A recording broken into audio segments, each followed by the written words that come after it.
of the stories of this morning is who will form the next government in Jammu and Kashmir. Kiski banegi sarkar, but kaise banegi sarkar? How will the government be formed? I'm going to give you 3 or 4 scenarios that are now emerging. The easiest one is for the PDP and the BJP. The PDP and the BJP, both these parties come together. Amit Shah and Mehbooba Mufti break bread, or Narendra Modi and Mufti Mohammad Saeed break bread. 46 seats, the two major parties, they're at the moment level plaguing. But that may not happen. It's an outside possibility. Another interesting possibility is for the PDP. Mehbooba Mufti stays there. Rahul Gandhi offers her a hand of support. Oh, he's reluctant now. So Rahul Gandhi does it, 37. And remember, there are 8 others. These are smaller parties. Together they can form a government. That's a third possibility, second possibility. The third possibility, and this is of course an outside chance, the NC, Omar Abdullah, not ruling himself out, now leading in 19, the Congress with 14, others with 8 will try and form a government. Is that possible? Who knows? Let me give you a fourth possibility, because all possibilities are open in Jammu and Kashmir. Remember, only yesterday Omar Abdullah said Vajpayee should get the Bharat Ratna. BJP, Amit Shah, Narendra Modi, Omar Abdullah with 19, others with 8. You can form a government there. Of course, there's a possibility that none of this may happen and you may have a minority government. But as of now, all options are open in the state of Jammu and Kashmir. 22, 23, 8, 14, 19. All 4 parties seem to have done reasonably as of now in Jammu and Kashmir. The BJP not approaching Mission 44. The PDP well below where it did, how it did in the general elections. NC staging some kind of a comeback, and Congress giving some Christmas cheer to Mani Shankar Iyer. So there's much that in this election we can say has changed in the state of Jammu and Kashmir. Jharkhand, as we said, much easier to predict in this election. Let's take a look at those possibilities, Seshadri Chari, and I want you to really raise that. From a BJP point of view, 22, you're at the halfway to your Mission 44, but you are in a position to decide possibly the next government or the shape of the next government. Do you believe the BJP would like to participate in a government headed by either Mufti Mohammad Saeed or even an Omar Abdullah? Do you see the possibility? Mr. Abdullah yesterday said Vajpayee should get the Bharat Ratna. Do you see him as a potential ally as well? You've been in alliance with him. He was a minister in Vajpayee's government. See, I think for a change, yes, it is for either PDP or NC to take the call. They have to take the initiative. Yes. And BJP would be open to both. BJP, I see BJP emerging as the single largest party. Yes. Going by the present trend, yes, if BJP and PDP are neck to neck, Mr. Joshi will be able to correct me if it is yes, too far off. Yes. But if the difference between these two are only going to be 1 yes, or 2, yes, chances are that BJP may catch up in 1 or 2 seats in Jammu. Yes. Which means yes, BJP can emerge as the single largest party. Then the onus of supporting the single largest party lies either on the NC or the... That's a very interesting point, because I think there is something that the single largest party technically should be invited by the governor, NN Vora in this case, to explore the possibility of forming a government. So who gets the single largest is an important factor also. And as Dhananjay is pointing out, till noon today, we will not know the final picture of Jammu and Kashmir, because several rounds are still left and margins in a state, in an assembly election, are often very, very low. But it's interesting that Omar Abdullah, do you see him in some way, Gohar? Is there any possibility of him reaching out to the BJP? Is there even a tiny possibility that Omar Abdullah, who only yesterday, I keep repeating, suddenly out of the blue tweeted the UPA made a big mistake by not giving Atal Bihari Vajpayee a Bharat Ratna? Do you see that Omar Abdullah has seen something that maybe no one else has? That, you know, he could form a government with BJP. In politics, as they say, rats marry snakes. But yes, that said, I think Omar Abdullah also made it clear that his tweet must not be interpreted as, as an offer to the BJP that he's yes, willing to be part of the BJP government. But looking at the history, he has been minister twice in BJP's, when BJP has been okay, in the government at the center. I just want to interrupt you, because BJP spokesperson has hinted at a tie-up with the BJP. Naeem Akhtar has said that Mufti and Modi must talk. The PDP has said Mehbooba Mufti and Mufti Mohammad Saeed must talk to Narendra Modi. So the PDP spokesperson is giving us the first sense of what the future could hold. a possible government. We are talking even of a minority government, as some are saying, where the PDP takes outside support. But all this depends on the numbers. Why is it, Dhananjay, that Jammu and Kashmir, the numbers are coming so slowly? Because by 10:30 in most other states, by now we are done and dusted. Well, I think it's what is it about Jammu and Kashmir? Well, it's something to do with the weather and the terrain, right, and accessibility. Because Jammu and Kashmir, we still have trends from how many? We've got about 80 odd constituencies reporting. Yes. But still, these are initial rounds. Yes. Whereas Jharkhand, I think. How many rounds to an average viewer? I think viewers should know that, the reason why anchors like me have egg on our face so often is that we go round by round. And as the rounds change, our mood changes, the color of our, all our opinions and theories change. But how many rounds in general are there now in the EVMs? Any idea? 7 or 11. 7 or 11, depending on the size of the constituency. Right. And one last point. Why is it that many pollsters refrain from doing polls in Jammu and Kashmir? You're getting Jharkhand almost right. So Cicero is scoring over Chanakya for the second time in a row. You defeated Chanakya in the Maharashtra elections. You are set to defeat him now in Jharkhand as well. We'll say it's Tukka. But why is Jammu and Kashmir so difficult? Well, because to get a good poll and to get a good prediction, we need to get a good sample. Yes. And J&K, for different reasons, for both geographical and for political reasons, has areas where we cannot conduct a survey. Have a small academic point. Look at the way we've developed. Not even one good social science institution in the state that has an old institutional presence that could have been doing all this. In Jammu and Kashmir, you're saying? I mean, well, you should have had it has been attempted in the past at times. I mean, doing a sample is really getting back to your own state and your own electorate. A state that has had a third tier election for the third tier has sarpanches there. Well, but Manisha, I just want to say, through CSDS, we got a poll done for Jammu and Kashmir. But we looked at other factors, your view of the army, perception. Very difficult unless you have a large sample size to actually be in a position to predict numbers. I think that is the one deficiency. But Samir Kaul of the BJP is joining us, their spokesperson. Samir Kaul, you are from the valley itself, and Kashmiri Pandits have been long crying that Sanjay Kaul, that Kashmiri Pandits have been long crying that they want a BJP government there which can address issues like the issue of the Pandits. Now you are in a position maybe with these 23 seats to call the shots.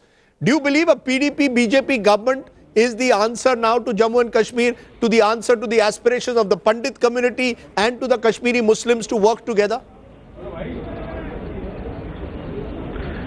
Well, I'm not sure that this is exactly how the verdict will settle, and so it might be premature to talk in those terms. Yes. But the larger question is valid, and I think not just the pundits. I think the entire electorate is looking for a more equitable and a balanced sort of governance, and which is something they have not seen for so many years.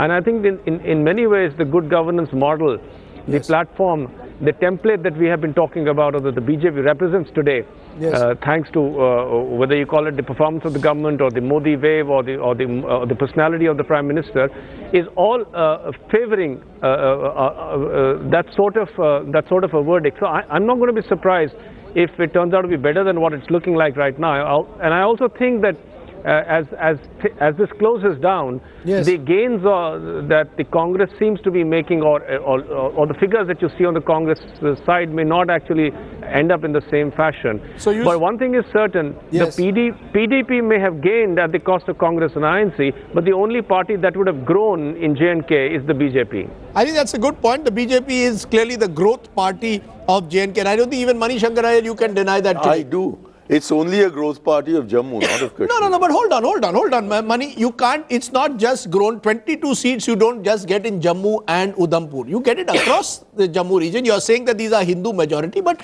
let's be clear. People are voting today for the BJP. There must be an acknowledgement. I am not denying that Jammu, and I never mentioned Jammu and Udhampur, you did. Yes. I said in Jammu alone, they are a growth party. I'm saying they're not a growth party in the valley. Yes, Seshadri Chari, you want to respond? Rajdeep, I still make this point. Yes.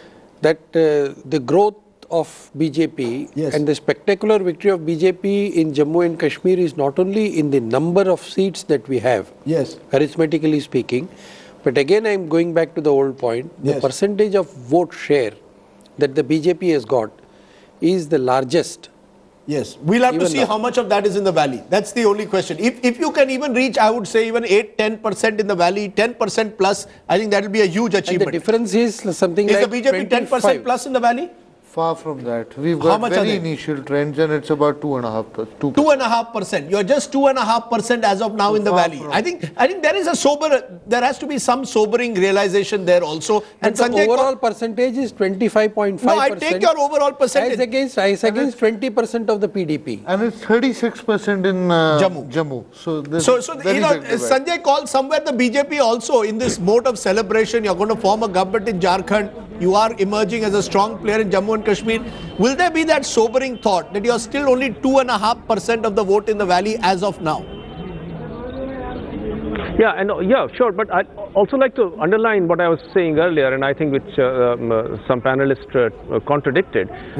Growth is relative. So if you're talking about 8 to 10%, that may be one way to look at it. But if you're going from 1% to 2.5%, that's double the growth that you're talking about. So it may be minuscule. No, hold on. 1.5 to 2%. Hang on. 1.5 is below the threshold of viability. So let's be fair. The one dampener for the BJP in a year where you have succeeded across the country. Let me say something nice. The lotus has bloomed across northern and western India in the general elections. Even in the state elections, Maharashtra, Haryana, the only part of the country where the lotus has not bloomed is along the Dal Lake. That's all. And I think it calls for some introspection from the BJP as well at a time of celebration. Let me give you another version of the same truth. Yes. And which is that, when was the last time you saw representation within the valley as far as elections were concerned from the BJP? Yes. I'm saying that you have to see it from that. If the threshold is 0, then it is going to take some time. But that is where the lotus has bloomed. Yes. When was the last time you had a BJP office in Lal Chowk? You have it now. And you had people, you have 3 women actually fighting from around Kashmir on the BJP ticket. When was the last time you saw something like that? So my point is that you have to see it completely from that context. I think you make a strong point. You make a strong point, God. The fact is, the BJP put up 11 Muslim candidates. They put up women. They've occupied mind space. Narendra Modi comes to Sher-e-Kashmir Stadium, addresses a decent meeting, is seen to reach out to the likes of Sajjad Lone.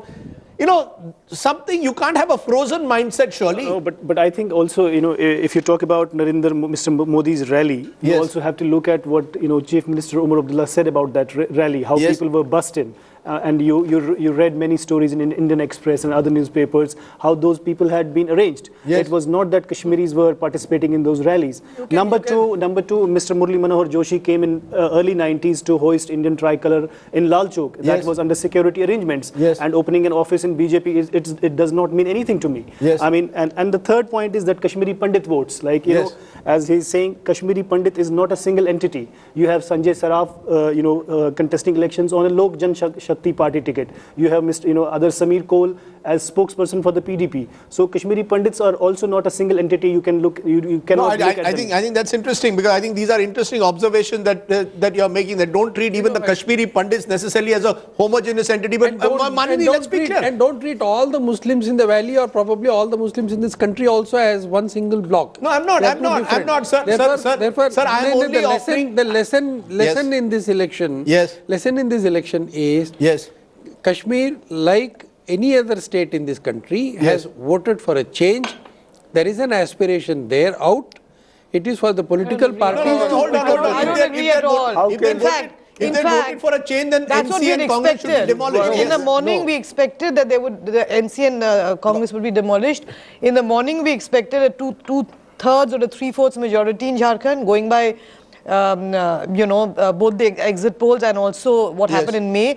I keep saying that, we have to compare what is happening to what happened earlier this year. And I think it's a wake-up call to the BJP on two grounds. One is on development and Vikas on the ground.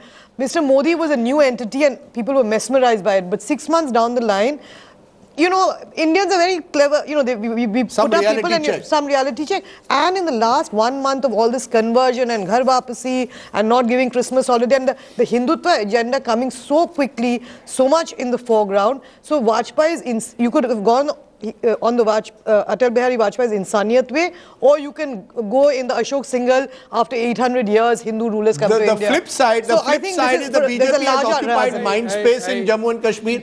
Let's be clear, it has occupied mind space. I don't see this as an ideological issue and all that. Not the NC has done well and Congress has done well precisely because of the fear of Mission 44. See, it was expected that each and every party in the valley and also in Jammu and Kashmir will retain their traditional vote bank. No, not at all. What has shifted? What has shifted? Wait, let's not all set on board. Wait. What has shifted? Yes. What has shifted is the division of votes between PDP, Congress and NC. Yes. Therefore, Congress with about 18% votes, National Conference with about no, the valley is split three ways. Vote. What is happening is the valley is split three ways. That's what's happening. Split three ways. And Jammu, you haven't swept as much as you expected to. Yes. You should have got 35 plus. No, 1 minute. Jammu we have not swept. 1 minute. But let's be clear, Manisha, that 6 years ago, when I was doing a Jammu and Kashmir election, we did not discuss the BJP to the extent that we are today. Yeah. Mr. Narendra Modi, the audaciousness of his ambition to say Mission 44 in itself was an ambition. He has set the... That was self-defeating remark. No, that's your way of looking at it. The other way is we said 300 plus. I don't see that is my way of looking at it. We had 300 plus and we got to 82. It's not that... I mean, in politics... The fact of the matter is that... In politics, when you go to elections, Rajdeep... The audaciousness of the ambition. Let me ask Manisha that. You know, audaciousness of the man's ambition, of Amit Shah's ambition, that we say we are ready for Mission 44. The Congress and Manishankar Iyer is happy if you are getting 15. The BJP even at 23 we are saying, oh, you didn't get 44. Let's be clear. This is a victory for the BJP in doubling the number of votes at least and doubling its number of seats. But only in Jammu. Please understand that. Yes, please understand. The issue over here is, have they occupied... The question is you put up candidates. The question is you contest elections in Valley. You treat Jammu and Kashmir as one single unit. You don't differentiate. The people of Jammu and Kashmir obviously do not treat BJP equally. 1 minute. Let us not become a channel of noise. Let's remain with the news. Go ahead. When you over-discuss Mr. Modi and when you over-discuss only the BJP, what we tend to forget is there's another election that's happened in Jharkhand where both the key leaders, the top state-level leaders of the Congress party, Mr. Rajendra Singh and Mr. Sukhdev Bhagat are both trailing. Now, Mr. Bhagat was their last bet tribal leader. So for the Congress party, therefore, a lot to think about on the ground in Jharkhand. This is indeed history for the Congress party. The Tana Bhagats still come out in large numbers, looking out for their own Mahatma and for the Congress as a symbol. The going down in history of even their last tribal leader would be a day of reckoning. A lot of remorse and thoughtfulness should go down in the Congress party today. I completely agree with her. Yeah. Yes. That the Congress party has to revisit its own tribal policy. Absolutely. It has to ensure that if you nationalize coal mines or you take other activities for industrialization and development, that it's people-oriented instead of being Nariman point-oriented. It's very, very important, the lesson that has to be learnt. I don't know whether we learn it. I can only hope we do. When you say that, you know, but because these are lessons that you've had to learn over the last 10, 20 years. Let's be clear, Mani, the tribals have been drifting away from the Congress in state after state. This was one vote bank that you had 20 years ago. But that's exactly what I'm saying. We've lost this vote bank. But I'm saying it's happened over 20 years. It's happened over precisely the 20 years that you've been celebrating as great liberalization. No, I have not been. No, please. No, Mani, hang on. I think it's all these right-wing economic policies. No, why blame right-wing economics for it? Because right-wing economic policies do not take into account the livelihood of 8% of our people. But we're talking about this 8% of our people. Yes. But what about the organization? Where's the Congress Seva Dal?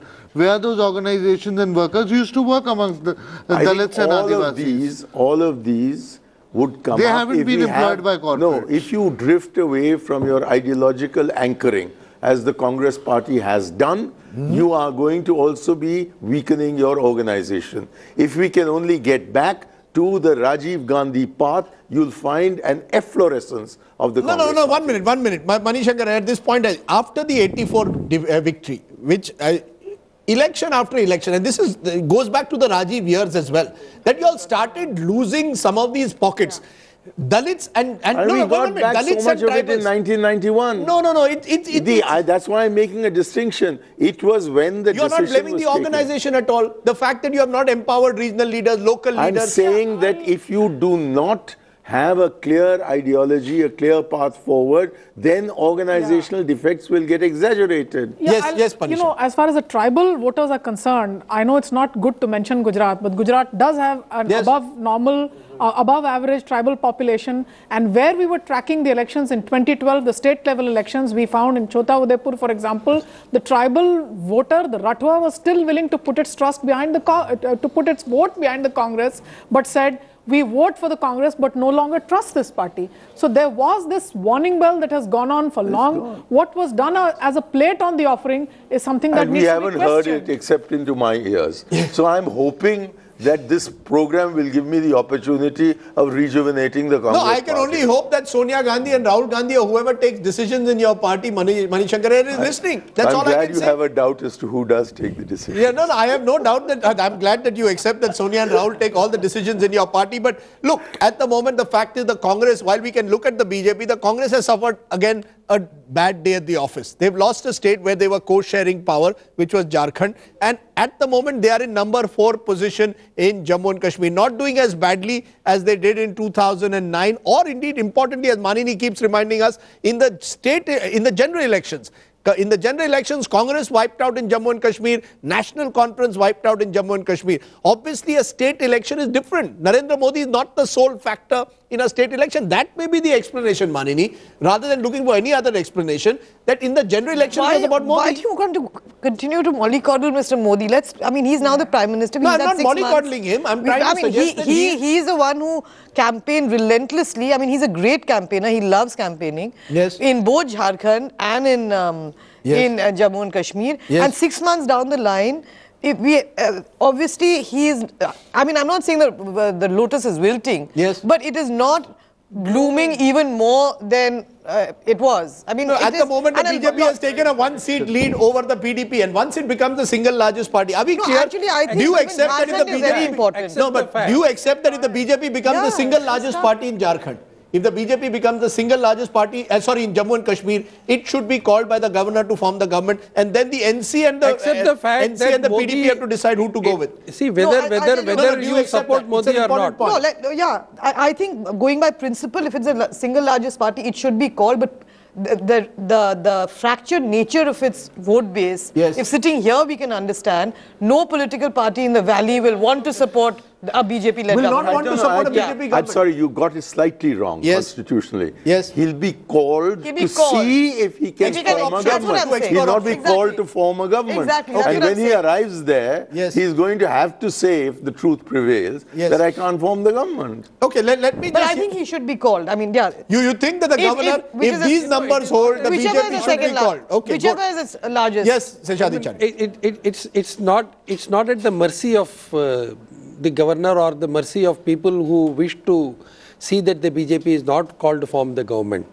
It is what one has to go by the constitution. Yes. And if BJP emerges as the single largest party, the governor has to call the BJP to explore all the possibility. Absolutely. As Mani Shankar we are saying says. That, but the point is, the BJP as a political party can choose two options. Then, Mr. Sheshadri, let's go back a little to history. A single largest party is always called. You can do what Rajiv Gandhi did in 1989 and say, though we do not want to form the government, we cannot form the government. You can do what Mr. Vajpayee did in 1996 and say, yes, we want to form the government even though we don't have allies, and then fall after 13 days. So it's a choice that the party will make. You believe that no Valley party will support the BJP today? That is why the choice... They can break away. I don't know about breaking away people. Will no Valley party support the BJP today? I see that as the remotest possibility. Remotest possibility, despite these numbers. I don't see that as a remote possibility. I see it as a very, very positive trend in the Indian politics. Can we just hear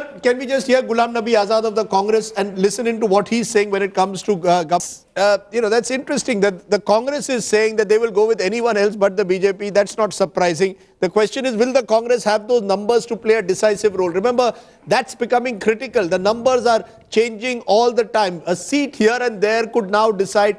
The other way to look at this Kashmir election is you're going to throw up a very unstable government.